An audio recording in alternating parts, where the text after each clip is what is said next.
Hello दोस्तों, कैसे हैं आप लोग। उम्मीद करते हैं कि आप लोग बहुत अच्छे होंगे। अभी जो है बिहार पुलिस का एग्ज़ाम चल रहा है, जिसमें जो है आपका फिजिकल स्टार्ट है। और आपका फिजिकल जो है दोस्तों 9 दिसंबर से आपका रनिंग स्टार्ट है। और आपका जो रनिंग चलेगा वो 10 मार्च तक चलेगा। और काफ़ी सारे छात्रों का ये परेशानी है कि डॉक्यूमेंट लेकर, कौन कौन सा डॉक्यूमेंट लेकर हमको पटना जाना होगा, गर्दनी बाग जाना होगा। रनिंग करते समय क्या होता है कि आप वहाँ पहुँच तो जाते हैं, लेकिन आपको डॉक्यूमेंट के कारण क्या होता है कि आप कुछ हट जाते हैं। तो आज हम जो है कौन कौन से डॉक्यूमेंट लेके आपको पटना जाना है, इन सारी बातों को इस वीडियो के माध्यम से करेंगे। सबसे पहले अगर दोस्त देखेंगे कि यहाँ पे तो लाने होंगे दस्तावेज, प्रवेश पत्र, लाने होंगे दस्तावेज, प्रवेश पत्र, यानी कि आपका जो एडमिट कार्ड है, बिहार पुलिस का जो एडमिट कार्ड अभी जारी हुआ है, वो एडमिट कार्ड आपको लेके साथ में जाना है।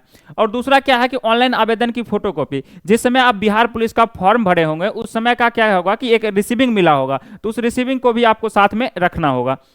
दूसरा पॉइंट पे बात करते हैं तो दूसरा पॉइंट में है फोटो युक्त पहचान पत्र। फोटो युक्त पहचान पत्र कहने का मतलब यह है दोस्तों, जैसे में आपका आधार कार्ड, ड्राइविंग लाइसेंस या मतदाता, या फिर आप कोई भी ऐसा पहचान पत्र लेना है जिसमें आपका फोटो हो, वहां पे फोटो दिया हुआ रहेगा, वहां से आपका क्या होगा, ये पहचान किया जा सकता है कि ये मतलब कि आप ही कैंडिडेट हैं। ठीक है।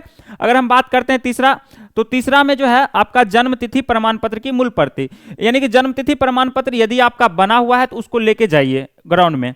उसके बाद है आपका इंटर या समक्ष परीक्षा का अंकन पत्र। जो आप इंटर का मतलब कि देखिए, बिहार पुलिस जो है इंटर लेवल का वैकेंसी है, और इंटर करने के बाद ही आप बिहार पुलिस फॉर्म को भरते हैं। तो जब ही आप वहां पे ग्राउंड में जाते हैं तो इंटर या समक्ष परीक्षा का अंकन पत्र, यानी कि आपका मार्कशीट होना बहुत ही जरूरी है। यदि आप नहीं लेके जाते हैं तो वहां से क्या होगा कि यदि आप वहां ग्राउंड में चल भी जाते हैं तो आपको रनिंग करने नहीं दिया जाएगा।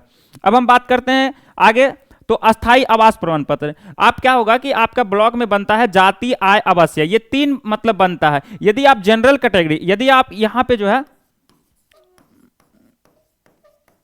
यदि आप जनरल कैटेगरी से हैं तो आपका आवास रहना बहुत ही आवश्यक है। ठीक है। अगर हम बात करते हैं एससी एसटी, यानी कि आप यदि पिछड़ा या अत्यंत पिछड़ा या अत्यंत पिछड़ा, एससी एसटी के लिए जाति प्रमाण पत्र। जाति प्रमाण पत्र एससी एसटी के लिए क्यों मांगा जाता है, तो इसलिए मांगा जाता है क्योंकि आपका जो जाति है वो पता चल सके कि आप एससी एसटी, यानी कि पिछड़ा या अत्यंत पिछड़ा वर्ग के लिए जाति प्रमाण पत्र, अस्थायी आवास प्रमाण पत्र दोनों लेके जा सकते हैं। या फिर आपका नॉन क्रिमिनल प्रमाण पत्र है तो ठीक नहीं है तो कोई बात नहीं। देखिए, एनसीएल को लेकर बहुत बड़ा मुद्दा चल रहा था, जिसमें आंदोलन भी हुए थे। उसमें जो है आपका इस मतलब कि ये पेपर कट के माध्यम से पूरा क्लियर कर दिया, यदि आपके पास एनसीएल है तो लेके जाइए, यदि आपके पास नहीं है तो नहीं लेके जाइए। लेकिन आपको याद होगा दोस्त कि 2023 में बिहार एसएससी का वैकेंसी आया था, और बिहार एसएससी वैकेंसी में एनसीएल मांगा था, तो कहीं ना कहीं आपके पास एनसीएल जरूर होगा, तो एनसीएल भी लेके आप जाइए।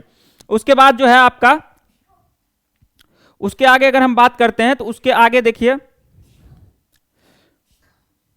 उसके आगे आपका एक दिया हुआ है कि यहां पे स्वतंत्रता सेनानी के आश्रित डीएम या अधिकृत दस्तावेज प्रमाण पत्र। यदि आपके पास है तब परिचय मन नहीं है, यानी इसके पास अगर है तो ठीक है, नहीं है तो कोई बात नहीं। यानी कि इतना डॉक्यूमेंट यदि आप लेके अगर गर्दनी बाग पहुंचते हैं तो आपको रनिंग करने में थोड़ा सा भी परेशानी का सामना करना नहीं पड़ेगा। मिलते हैं बाकी अगले वीडियो में, तब तक के लिए जय हिंद।